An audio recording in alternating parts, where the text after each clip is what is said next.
Yeah, Monica and Huel, this is a disturbing story on so many levels, but let me tell you that the suspect, now the defendant, claims that he didn't know he hit anybody. He didn't know that he'd done anything wrong, so he just kept going. Later, seeing the news and turning himself in, saying that it was always an accident, it was not malicious, but it was reckless. That's something that we can all agree on. We all know that we have to slow down when we're in road construction zones.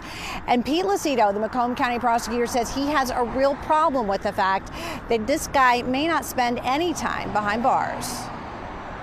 The people of the state of Michigan, the prosecutor, Lucido, is saying this is not justice. The man who hit and killed a Macomb County Road Commission worker will likely spend very little, if any, time behind bars.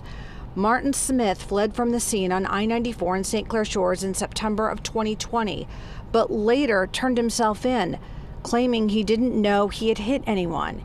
He has since taken a plea deal, and under the sentencing guidelines, a judge could sentence him anywhere from 0 to 11 months. We objected as to the judge following the guidelines. We don't think the guidelines are proper, and we don't think that they are reasonable at this point. It's unreasonable to give somebody 0 to 11 months when they took somebody's life. The life he took, 26-year-old Zach Morisette. Immediately after he was killed, his family speaking with Fox 2. He was a big Raiders fan, big Alabama fan, a blue-collar guy, and he was just a good man. The loved ones are walking out of a courtroom. They don't feel that they got justice. And if you're not going to get justice, then what good is the system? The judge can go above the sentencing guidelines if he or she finds there are substantial and compelling reasons to do so. I think that we need a discussion to be had about sentencing guidelines and whether or not there is good regarding them and what is the bad and what can we change about it. Even if the judge gave him the 11 months, the highest in the sentencing, it's wrong. It's wrong on all reasons because the family's got to live till the day they die knowing that their son's life was taken.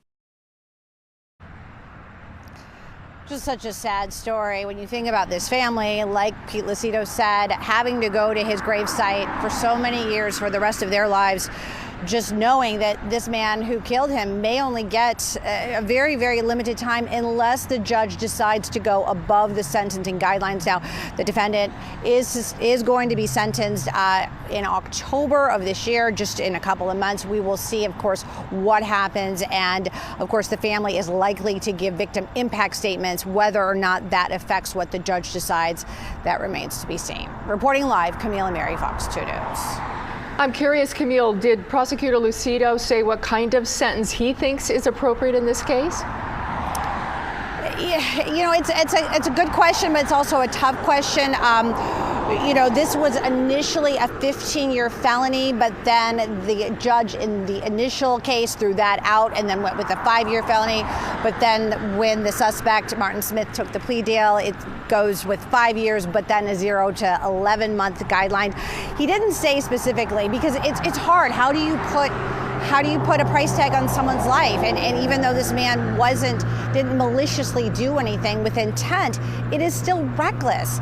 And people have to be held accountable for that. I think that's something that the Macomb County prosecutor really wants to make clear and really set the example that we need to be careful when we're on the roadways, and we need to slow down, and we need to pay attention. We need to not be texting on our phone or talking on our phone, and really pay attention to what's going on around us and who is around us, especially in these construction zones. Monica, Huel, back to you.